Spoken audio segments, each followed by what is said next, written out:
Et moi, comme élu de la province de l'Ituri, spécialement territoire de Mambasa, c'est chaque jour que nous enregistrons les cas de mort. Pas plus qu'hier et aujourd'hui, on vient encore d'acquiescer les morts des peuples congolais, citoyens congolais de l'Est de la République démocratique.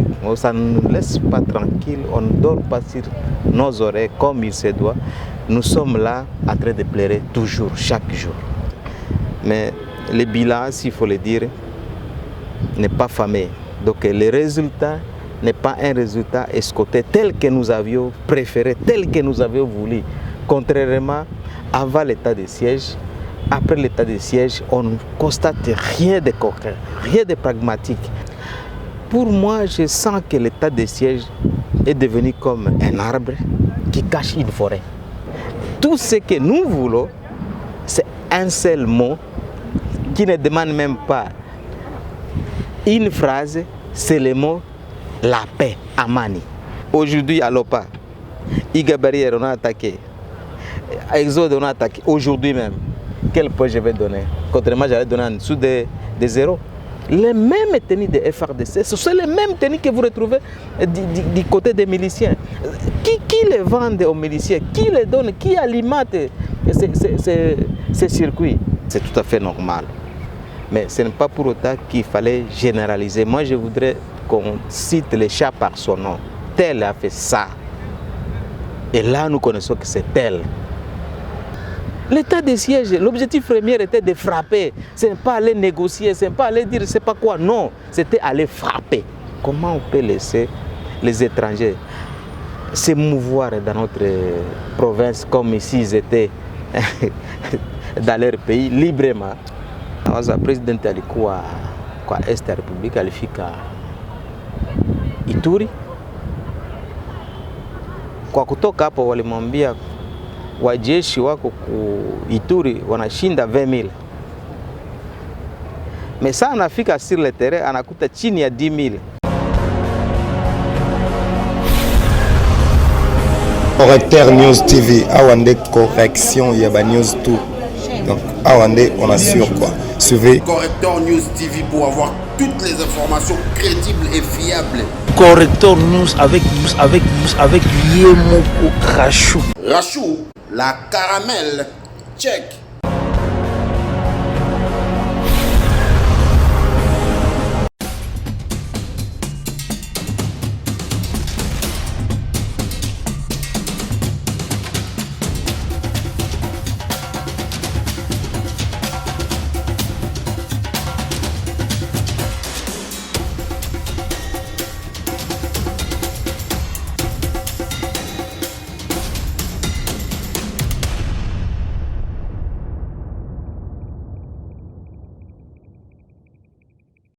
Mesdames et messieurs, bonjour. Moi, c'est Patrick Ngbangaletea. Cette émission est tournée depuis la République démocratique du Congo.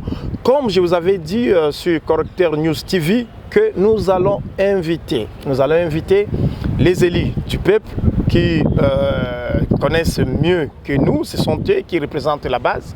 Eux-mêmes vont s'expliquer, vont vous donner des informations relatives avec la sécurité à l'est de la République démocratique du Congo. Aujourd'hui, nous tombons à pic. Nous avons arraché un rendez-vous que vous allez aimer. C'est l'honorable Leko, élu de Mambasa, qui va vous donner des informations précises et des informations claires à tout ce qui se passe à l'est de la République démocratique du Congo. Merci, suivons ensemble. Honorable Leko, bonjour. La distanciation oblige, on ne sait pas comment se serait nommé, mais on a quand même tenté. Comment portez-vous, honorable? Non, je me porte très bien, mais malheureusement, chez moi, ça ne va pas. On le sait déjà, comme l'actualité oblige, honorable Leko, vous êtes élu de Mambasa, de l'Ituri, de l'Est de la République démocratique du Congo. La Grande Orientale est en train de saigner à blanc, c'est ce qu'on s'est dit. Effectivement, ça ne se passe pas une nuit, ce n'est pas une journée sans que nous puissions avoir les cas de mort des enfants de l'Est de la République démocratique du Congo en général, spécialement dans la partie où l'état de siège a été décrété, c'est-à-dire le Nord Kivu ainsi que la province de l'Ituri. Et moi, comme élu de la province de l'Ituri, spécialement territoire de Mambasa, chaque jour que nous enregistrons les cas de mort, pas plus qu'hier et aujourd'hui, on vient encore d'acquiescer les morts des peuples congolais, citoyens congolais de l'Est de la République démocratique. Ça ne nous laisse pas tranquille, on ne dort pas sur nos oreilles comme il se doit. Nous sommes là en train de pleurer toujours, chaque jour. Honorable Leko, le ministre de la Défense et le ministre de l'Intérieur, ils ont l'habitude de faire la ronde ici dans des commissions. Est-ce qu'on peut savoir à quel niveau est votre plaidoyer comme élu du peuple? Comme élu du peuple, nous avons pu faire l'essentiel.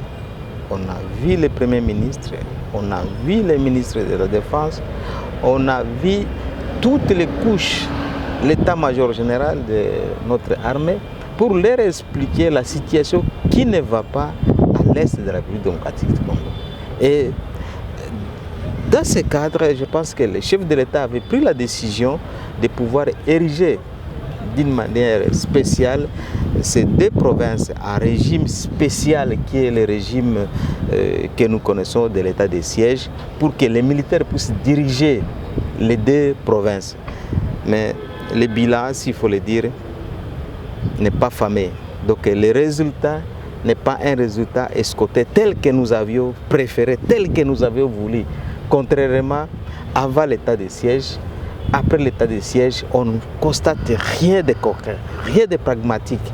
Comment on peut venir nous expliquer quand nous voudrions dernièrement proroger l'état de siège, on a ravi 3 arbres. C'est aberrant, messieurs les journalistes. C'est vraiment aberrant. On ne peut pas cautionner de telles choses. Maintenant, on ne sait pas imaginer dans quelle formule nous allons. Qu'on nous dise officiellement, ouvertement, qu'est-ce qui ne va pas. Si on comprend bien qu'il y a beaucoup d'armes légères qui sont en train de faire la ronde. On sait des litouries et puis on ne sait pas comment tomber. C'est ça pour arracher chez les ennemis. Pour moi, je sens que l'état de siège est devenu comme un arbre qui cache une forêt. Ça veut dire? Ça veut dire clairement. Comment expliquer que les gens meurent au moment où tout a été mis à la disposition des gouverneurs militaires pour éradiquer ces phénomènes des groupes armés, ces phénomènes des armées étrangères, des ADF, NALU. Comment expliquer dans l'espace, l'étendue, Commanda, en arrivant à Luna, les véhicules sont brûlés tout en état dans les cortèges de la FARDC, en même temps de la MONUSCO. Ça ne se laisse pas comprendre, messieurs les journalistes. Ça ne se laisse pas comprendre. En tout cas, pour nous, nous comme les élus de cette province, nous voulons voir la paix. Ce qui nous intéresse présentement, c'est voir la paix. Mais dernièrement, le président de la République était à Ituri et je le pense que vous étiez parmi la délégation et les notables de l'Ituri. Est-ce qu'on peut savoir quel est le message clé que vous, les notables de l'Ituri, que vous l'avez donné? Je pense que tout notable de l'Est en général, s'il faut le dire, je voulais vraiment spécialement l'Ituri, tout ce que nous voulons, c'est un seul mot qui ne demande même pas une phrase, c'est le mot la paix, Amani. C'est ce qu'on cherche en Ituri. Parce que nous, en Ituri, nous nous suffisons, disons-nous la vérité. Un Ituri se suffit, il fait son chat, il produit. Quand il produit, il vend. Et quand il vend, ses affaires étudient. Quand ses affaires étudient, il fait son commerce. Donc, vous comprenez ce que l'Iturien veut. Ce que l'Iturien veut, c'est la paix. Nous n'avons pas des mots qu'on cherche. On ne cherche pas des phrases. Même pas une seule phrase. Les mots paix, c'est ce qui nous intéresse, nous. Et c'est ce que nous demandons au gouvernement. C'est ce que nous demandons au Premier ministre. C'est ce que nous demandons au ministre de la Défense. C'est ce que nous demandons. Ce n'est pas des choses que nous demandons. S'il s'agissait de donner une pondération à cet état de siège en Ituri, dans le sud Kivu, si on peut dire, à l'est de la République démocratique du Congo, sur 10, vous allez donner combien? Sur 10, combien je vais donner? Vous allez dire que je suis méchant, monsieur le journaliste. Je vais donner 3. Pourquoi? mais parce que ça continue. Aujourd'hui, à l'OPA, Iga Barrière, on a attaqué. Exode, on a attaqué. Aujourd'hui même, quel point je vais donner? Contrairement, j'allais donner en dessous des zéros. Honorable, la sagesse africaine nous dit parfois que on connaît pas la maison que soi-même. C'est-à-dire que, non, que les gens là qui viennent pour entrer en Ituri, pour entrer à l'Est, apparemment, ils ont toujours eu des relations avec les autochtones. Quel est le message que vous aviez pour essayer de faire passer? Parce que je le pense bien, vous êtes d'accord qu'il y a aussi des complices internes. Est-ce que vous confirmez cela? Les complices internes, peut y en avoir parce que, vous savez, dans une société, il ne manque pas des affaires égarées, des affaires politiques, il ne manque pas. Je ne dirais pas que les affaires de l'Ituri ne sont pas dedans. Je dirais que quelques-uns, les affaires égarées sont dedans. Et d'autres même, dans les camps des ADF, ont été récupérés des forces. C'est par la force de la nature qui se retrouvent là-bas, parce qu'ils ne doivent pas faire autrement que obéir aux ordres des kidnappeurs. Et de l'autre côté aussi, c'est que moi je dirais personnellement, la République démocratique du Congo a une armée. Les miliciens qui sont là ne peuvent pas défier toute une république, s'il vous plaît, monsieur le journaliste, à moins que la complicité soit en interne même de l'armée congolaise. Parce qu'on ne sait pas comprendre. Les miliciens, d'où ils tirent leurs armements? D'où? Parfois les mêmes tenues de FRDC, ce sont les mêmes tenues que vous retrouvez du côté des miliciens. Qui les vendent aux miliciens? Qui les donne? Qui alimente ces circuits? Monsieur le journaliste, ne me tirez pas les verres du nez. Honorable Leko, vous venez de lancer un message très fort. Et puis, nous avons suivi les états écoulés. Que le président de l'Assemblée avait dit que vous, les députés, que vous puissiez quitter les groupes armés. Est-ce que vous confirmez, vous venez de confirmer que le président de l'Assemblée nationale avait raison? Monsieur le journaliste, l'homme reste homme de par sa nature. On peut dire que tel a été de tel côté, tel autre de tel côté. C'est tout à fait normal. Mais ce n'est pas pour autant qu'il fallait généraliser. Moi, je voudrais qu'on cite les chats par son nom. Tel a fait ça. Et là, nous connaissons que c'est tel. Vous comprenez ce que je dis? Alors, quant à moi, je voudrais dire qu'il ne manque pas des affaires égarées dans une famille. Tu peux être un beau papa, un pasteur, mais tu peux donner naissance à un fils qui soit un voleur. À ce moment-là, c'est la faute d'un papa. Mais cette affaire a été prédestinée comme ça. Il fallait les recadrer, les ramener à la raison. Pour les cas échéants, l'Ituri aujourd'hui, Codeco, ce sont les affaires égarées de l'Ituri. Évidemment, ce sont les certains peut-être vous les connaissez de vie, les notables les connaissent de vie, ou bien d'autres les connaissent de vie. Absolument. La question était de savoir pourquoi ils ont pris les armes. C'est par là où il faut commencer. S'ils ont pris les armes, qui les alimente? Donc il faut traiter les dossiers à la racine. Donc si vous voulez faire tomber, sécher un arbre, il faut couper ses racines. Et si on comprend bien que vous n'avez pas donné toutes les informations quand le chef de l'État était venu, c'est pourquoi les choses commencent à changer. Je pense que le chef de l'État est parti à Bunia. Nous tous, en majorité les députés de l'Ituri, nous étions aussi à Kinshasa, parce qu'il avait fait d'abord Goma. De Goma, la mission a changé sur Bunia. C'est ce qui a fait que nous ne puissions pas être à ses côtés. Mais quand il a été là, il a reçu toutes les informations quant à ce qui concerne ce qui s'est passé en Ituri. Un grand phénomène est arrivé encore.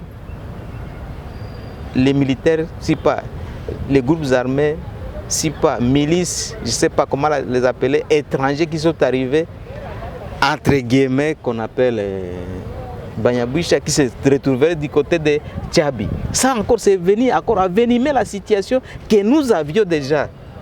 Donc un problème sur un autre problème. À Komanda aujourd'hui, c'est ça. C'est ce que nous vivons.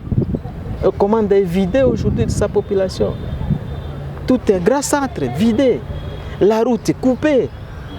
Or, c'est cette route qui alimente Bunia, c'est cette route qui alimente Iziro, c'est cette route qui alimente Kisangani, c'est cette... Allez-y comprendre, messieurs les journalistes. Nous avons combien de vols qui font la jonction entre Butembo et Aru, Ouacha, tout consort.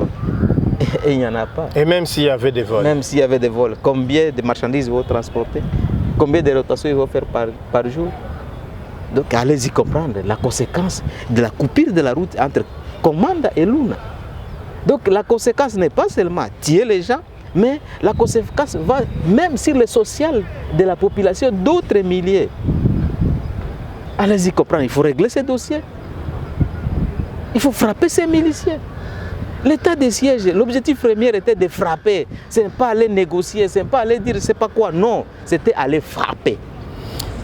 Honorable, d'habitude, les élites de l'Ituri font des conférences après, à chaque vacances parlementaires, mais vous avez peut-être perdu ces habitudes-là. Monsieur le journaliste, moi-même, je viens de l'Ituri. J'étais à Bunia, j'étais jusqu'à Mambasa. Quand j'ai quitté Mambasa pour Bunia, je suis passé sous le feu à Komanda. Je passe à 17h30, à 18h, le feu commence à Komanda. Je suis passé par là. Et comme d'habitude, sur les lits passent et puis après il y a des activités qui passent. Voilà maintenant la clé. Est-ce que l'élite connaissait qu'il y avait... Apparemment, ces gens-là vous protègent que vous, les élites de l'Est, moi, je me suis et puis dit, la population est à merci de... Je m'étais dit que Dieu était avec moi, parce que s'ils savaient que c'était l'élite qui passait, j'étais le bon otage pour eux. Et ils allaient faire des chantages avec mon nom. C'est tout à fait normal. Et Dieu m'a protégé, je suis passé, je suis arrivé à Bunia. Allez-y comprendre.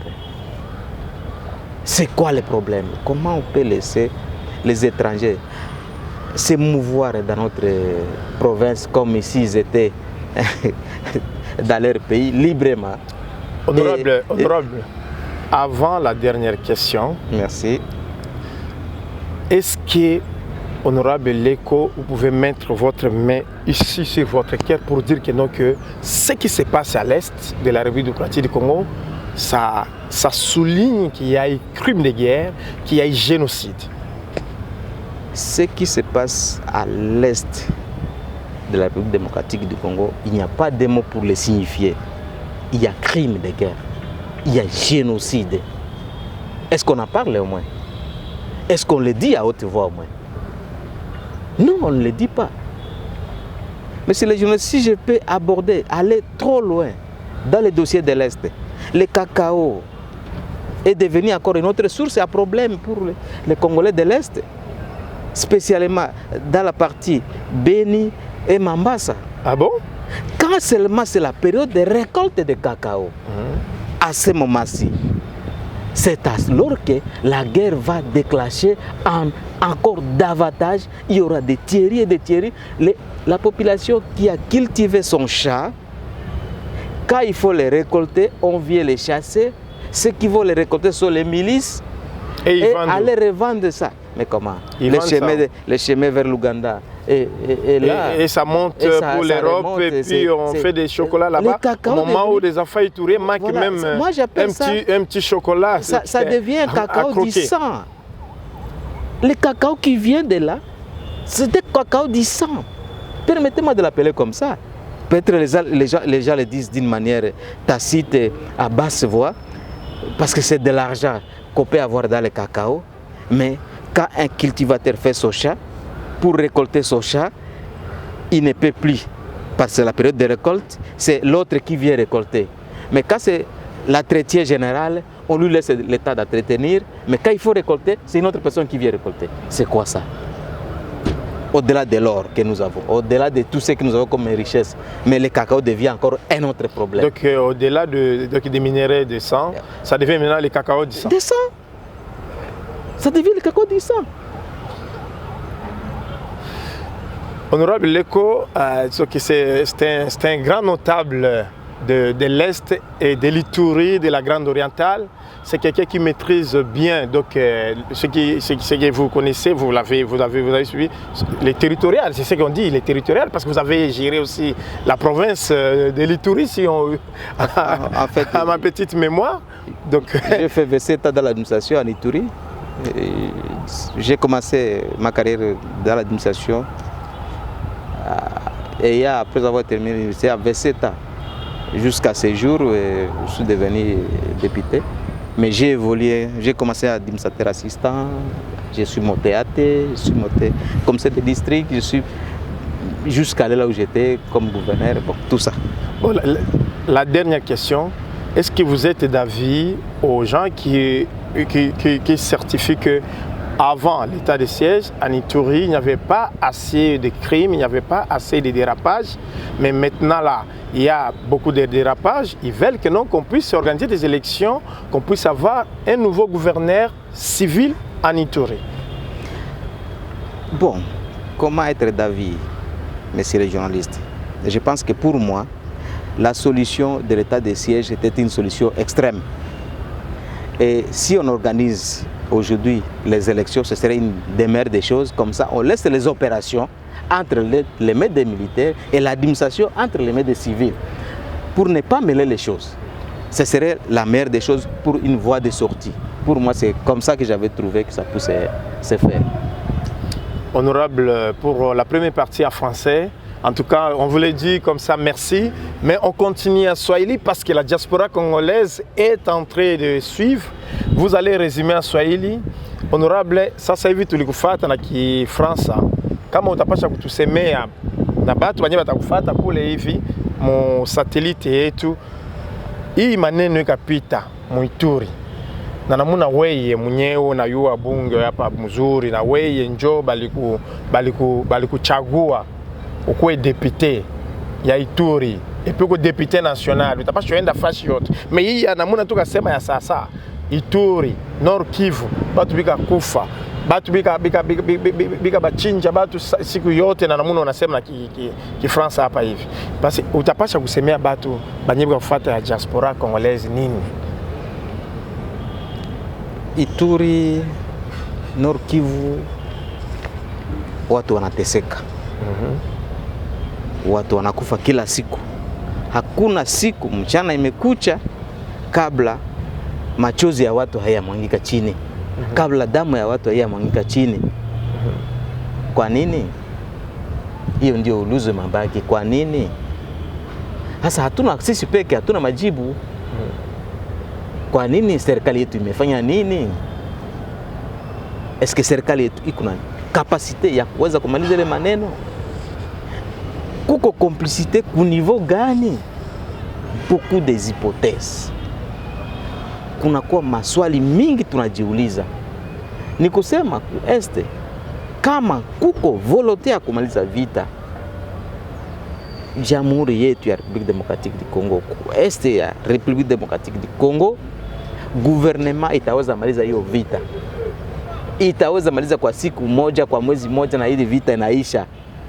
Sasa ningeomba gouvernement iangalie kama watu wa este ni wa population wake. Kama kuko mambo zingine nyuma ya ile vita, watu ambie tujue. Sisi wanabunge tujue kuna nini nyuma ya hii vita. Wanaficha nini? Hii mti naficha pori gani chini yake? Ni pori ya namna gani? Ndio ile mti ndio vita. Aha. Ile mti ndio vita. Inafita chini yake pori ya namna gani? Pori ya aina na namna gani? Tungiomba hiyo mambo iishe. Na kitu ya pili ingine nilisulinye, tunalima shamba. Tuna produire kakao. Kakao pia inakuwa kwa si wakati population nataka fanya recolte, wanaenda unasikia vita imechangamuka, wanakata watu kwa mashamba ya kakao, watu wanakimbia mashamba, wanaacha shamba wazi, wanafanya recolte yote, ikishaisha wanaacha vile vita. Hii yote tunasema ni kakao wanaenda ulisha huko ngambo. Ni kakao za damu. Ni kakao watu wanakufa ndani ya mashamba. Na inaisha tena maneno ya minere, inafika maneno ya kakao. Sasa watu watalima, waache minere, walime shamba matata, waende sasa wapi? Wanataka kutufukuza. Unataka kufukuza watu kwa est ya Kongo, watu waache mgini yao, watuambie waziwazi. Honorable, tafadhali kabisa, hii kesho hii lazini useme yao kabisa vizuri mambo watu batakufuata kule. Rais ya Kongo Bwana Felix Tshisekedi alikuwa muest ya DRC, na niye ba député na ba sénateur niye ba notable ya Ituri bulikuwa na yeye. Tafadhali kabisa budi musemea nini inyewe mambo ayue kabisa nye kitu kapita, kitu kani ya lazima kabisa budi musemea. Bwana journalist, nawaza president alikuwa kwa est ya Republika, alifika Ituri. Kwa kutoka hapo walimwambia wajeshi wako ku Ituri wanashinda 20,000. Mesa anafika sur le terrain anakuta chini ya 10,000. Mitakujibia nini? Ile njoo na yeye ameshashikia kwa ile. Kitu ya pili nitakasema ni nini? Watu wa este wanalomba kitu moya, amani peke yake, hatutafuti kitu mbili. Amani, niende lima shamba yangu niko kwa ukimya, kama ni mchimba zahabu nichimbe zahabu yangu kwa ukimya, kama mimi niko mpiga kinga nipike kinga yangu kwa ukimya, kama niko mtu ya taximene moto nifanye taxi yangu kwa ukimya. Maana yake niende kwa kazi yangu kwa ukimya, hiyo peke yake, hatulombe kitu mbili. Ni sijue emo kwa Kiswahili wanasema namna gani? Kitu moja tu, un seul mot, amani. Ile ndio tunalomba, hatukulomba phrase mzima, tunalomba tu ile momo ya amani. Mwisho unapai ni phrase. Naona unafanya resume yote na ingine yenyewe ulisema na Kifaransa, watu watakufuata kabisa. Na hii emission hii iko tribune moja tunapitisha kao chaque fois na banyebungwe na mie peke vile nafanya kama analize yangu. Naona itakuwa mara ya mwisho. Honorable Leko, mimi niko tayari, sina probleme, niko tayari. Basi sasa nyewe ya mwisho nyewe sheto kusemea, useme na Swahili, useme na Lingala, useme na Kifaransa, nyewe batu bafate, njoo ile shita ipoze tena question nyingine. Sema basi bakusikie bwana. Este tunalomba amani. Este tunalomba amani. Hatulombe kitu mbili. Este tunalomba amani. Amani peke yake. Asante bwana journalist. Asante sana. Na tunanisemea ni banyebu katufata, accent sana. Merci, moi c'est Patrick Mbanga Letea. Je pense que vous avez aimé cette émission. Il y a mes coordonnées là-bas et puis il y a les coordonnées aussi de Madame Rachou, la Rosa. C'est comme ça que je l'appelle. La Rosa, je vous l'ai dit comme ça, merci. Et puis je dis merci aussi à tous les amis, à tous les enfants et la jeunesse dynamique de l'Ituri. Je sais que vous allez booster cette émission. L'Ituri, là c'est des Hens, là c'est des Féa. Et puis la grande province de la Chopo avec mes amis de Kisangani, à Kinshasa ici, Kinshasa. Et avec vous, vous avez vu la jeunesse de la ville de Kinshasa, comment avait marché pour réclamer que l'Est de la République démocratique du Congo, c'est la RDC, on ne peut pas comme ça, laisser ça comme ça. Ils ont marché pour vous et la diaspora congolaise, on sait vous faites de bonnes choses pour nous. Allez, ciao, merci. Puis je l'ai dit comme ça, à la prochaine. J'accompagne mon invité, merci beaucoup. Merci beaucoup, monsieur le journaliste. En passant, je félicite le général Chico qu'on venait d'avoir à Ituri. Son travail est traité de confirmer. Merci. Merci beaucoup. Merci. Un peu de ma banga, honorable. Merci beaucoup. Merci. Ok. On a quoi là-bas?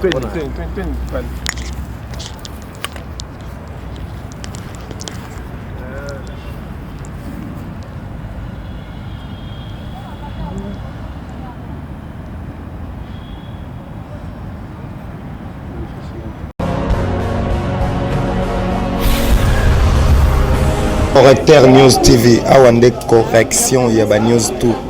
Donc Awande, on assure quoi. Suivez Correcteur News TV pour avoir toutes les informations crédibles et fiables. Correcteur News avec Yemoko Rachou. Rachou, la caramel, check.